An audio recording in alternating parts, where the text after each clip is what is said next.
Welcome back to HerStance, the podcast where we revisit history's most powerful women through a feminist lens and inspire action by amplifying the stories of historical female trailblazers.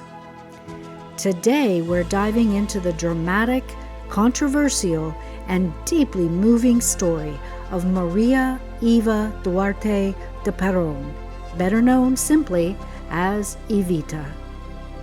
Her ascent from rural poverty to become the most powerful woman in Argentine history is one of Latin America's most compelling tales.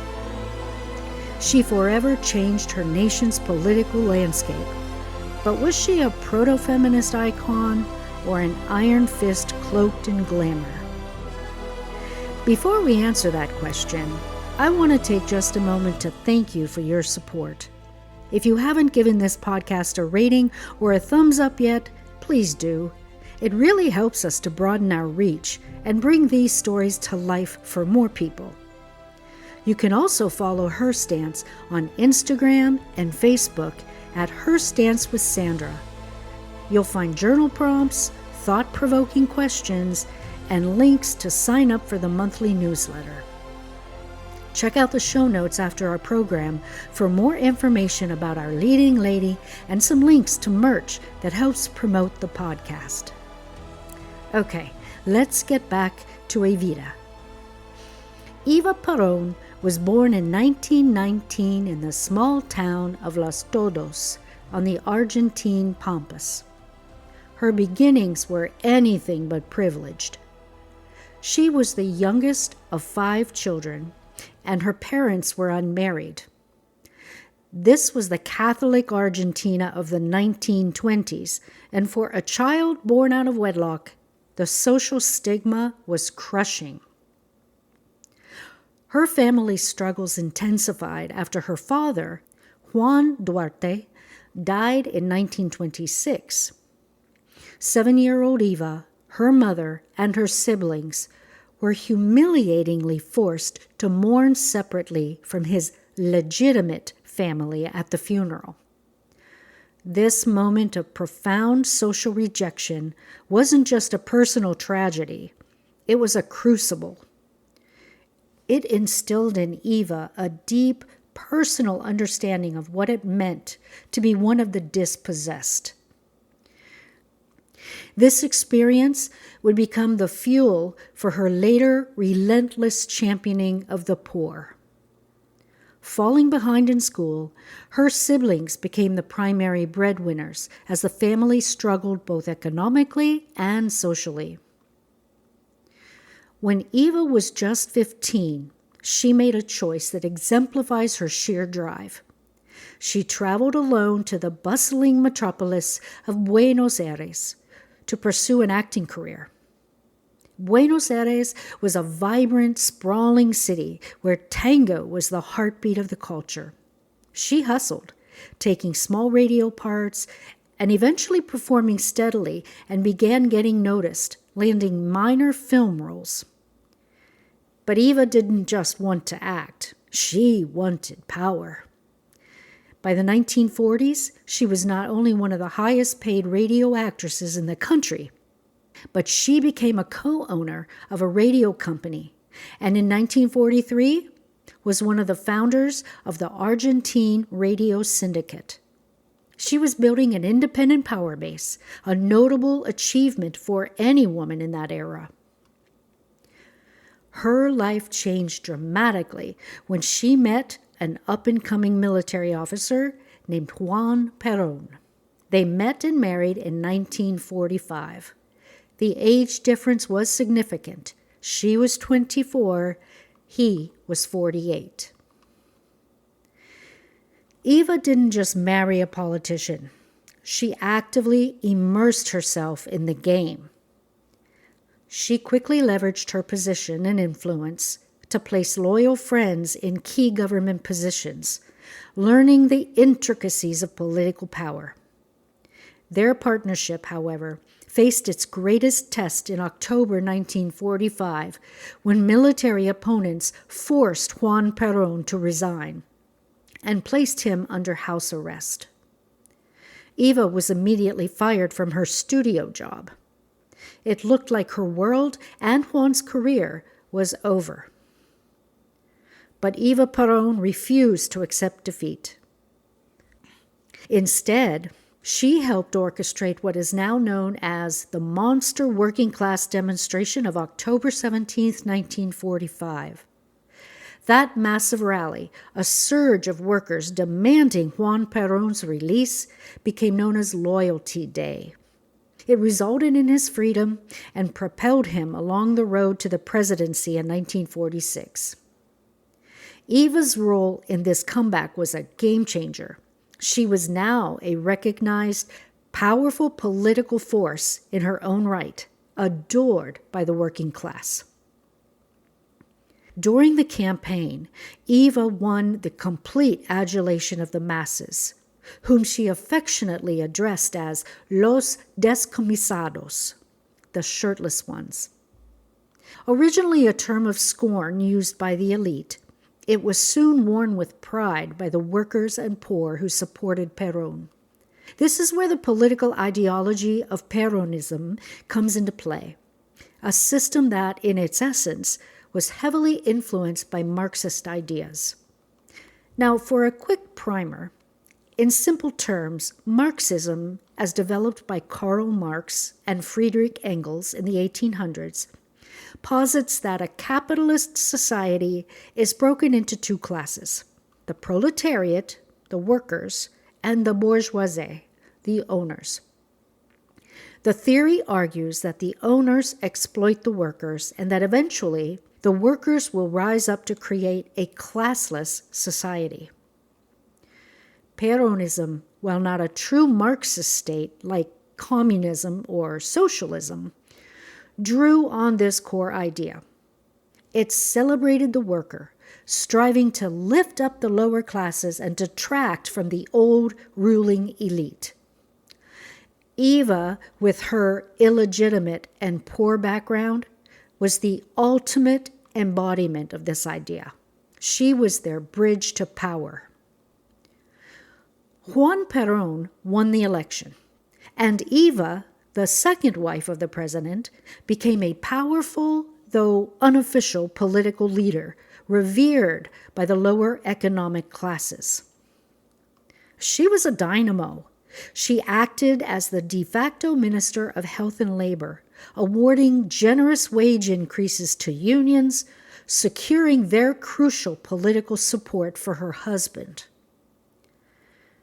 Perhaps her most significant action, from a feminist perspective, was her relentless push for women's suffrage.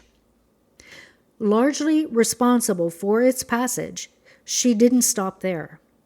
In 1949, she founded the nation's first large-scale female political party, the Peronista Feminist Party, and in 1951, she introduced compulsory religious education into all Argentine schools. But her greatest power was wielded through the Eva Peron Foundation. After cutting off government subsidies to the traditional elitist aid society, she replaced it with her own organization. Funded by voluntary union and business contributions, plus substantial cuts of the national lottery, the foundation was a juggernaut of charity. It established thousands of hospitals, schools, orphanages, and homes for the aged. She devoted hours every day to meeting with poor people, truly embodying her commitment to improving their lives. In 1951, Eva was at the height of her power and popularity. Despite being gravely ill with the cancer that would kill her, she announced her intention to run for vice president. She received overwhelming support from the Peronist base. On October 17, 1951, Loyalty Day, she gave a famed speech before over 1 million workers in Buenos Aires It was a pivotal moment. Listen to just one line delivered by a woman who knew she was dying. Quote, "I ask only one thing of God, that he doesn't let this flame die, not even after I am gone, that he never lets the descomisados be forgotten." Unquote. Ultimately, however, health problems and fierce political opposition from the military and upper-class Argentines forced her to withdraw her candidacy. Her power was undeniable, but the traditional male-dominated elite would not accept a woman, especially this woman, in the official line of succession. She died on July 26, 1952, at the tragically young age of 33. Shortly before her death, the Argentine Congress granted her the title of Spiritual Leader of the Nation. She was given a state funeral, an honor typically reserved for heads of state. Eva Peron's story is one of ultimate triumph over circumstance, but it's not a simple fairy tale. Critics point to the authoritarian nature of the Perón regime, the suppression of press freedom, the economic policies that contributed to Argentina's instability, and the cult of personality surrounding her and Juan. The regime's early sympathies with fascist movements and its harboring of Nazi war criminals remain dark stains on this period. And even in death, the drama didn't end. Her working-class followers tried to have her canonized. Her enemies, after Juan Perón was overthrown in 1955, stole her embalmed body and secreted it in Italy for 16 years, trying to exorcise her as a national symbol.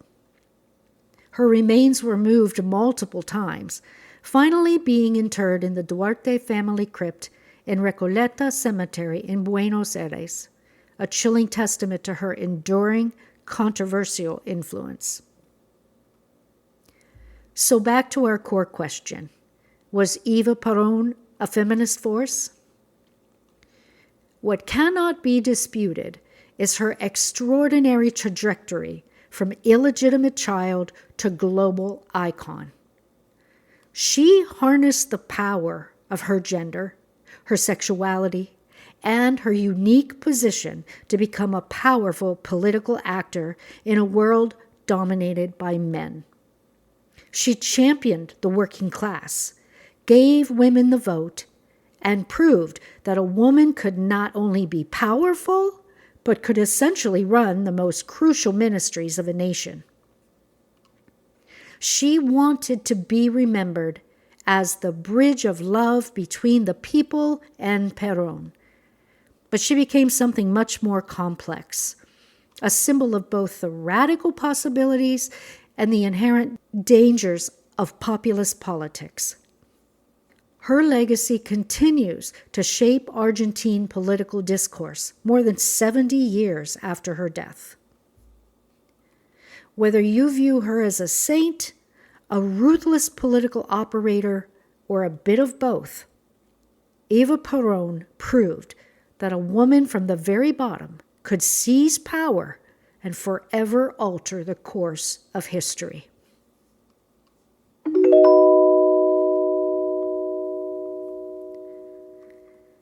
You've reached the HerStance challenge. This episode's challenges are focusing on the themes of advocacy for marginalized and political civic engagement. So I have two for you. The first one I'm calling the Voice of the Voiceless Advocacy Challenge.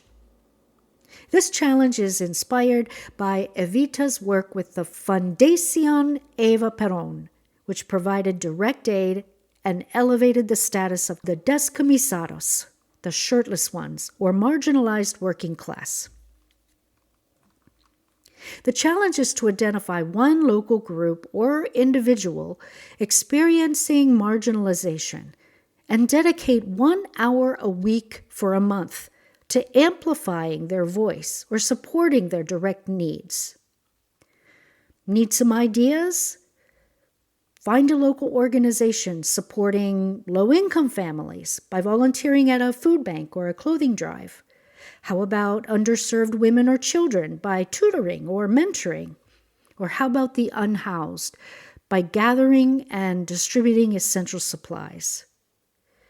Then use your personal social media or local community boards, not to talk about yourself, but to share the group's mission, specific volunteering needs, or a fundraiser link. Committing 1 hour a week of direct, hands-on help and not just financial donations really epitomizes what Evita was known for, actually being present and hands-on. Challenge number 2, the Equal Political Voice Civic Engagement Challenge. Now, this challenge is inspired by Evita's tireless campaigning for and securing of women's suffrage in Argentina. It was Law 13.010 in 1947. The challenge is to commit to mastering one new level of local civic engagement, and then bring a friend with you. Here are some ideas. Level up your vote. Beyond just showing up to the polls, research 3 candidates or ballot initiatives that you know nothing about currently. Educate yourself fully on their positions and the impact that they will have on your community. Attend a local meeting. Commit to attend one city council, school board, or planning commission meeting in the next month. These are the places where hyper-local decisions are made. You don't have to speak, just observe and learn the process. And how about bring a friend? The Evita movement was built on mass mobilization. The challenge isn't complete until you teach what you learn to a friend, family member, a coworker, or, hey, bring that person with you to the meeting or to the polls. Political power that Evita fought for, which was the right to vote, is only the first step. True power comes from consistent, informed, and shared civic participation. Thank you once again for joining us on HerStance. So what do you think? Did Eva Peron sacrifice too much for power? Or was she simply playing the game to change the world for los descamisados? We'd love to hear your thoughts. You can always contact me at contact@elevateherexistence.com. You can follow me on Instagram and Facebook at HerStance with Sandra. All episodes are researched and referenced to the best of my ability, and all references are shared in the show notes. Until next time, keep making it personal.